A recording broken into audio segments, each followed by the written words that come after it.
Hi there. Mana shu 3 ta so'zning tarjimasini qanchalik uzun deb o'ylaysiz? Birinchisi supercalifragilisticexpialidocious. Ikkinchi so'zimiz laryngotracheobronchitis.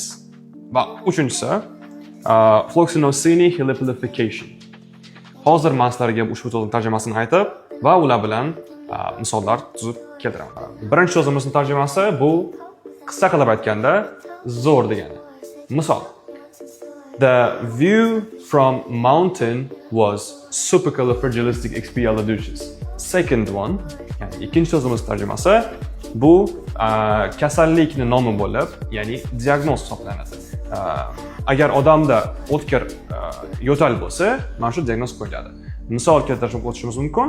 A child was taken to hospital was detected laryngotracheobronchitis.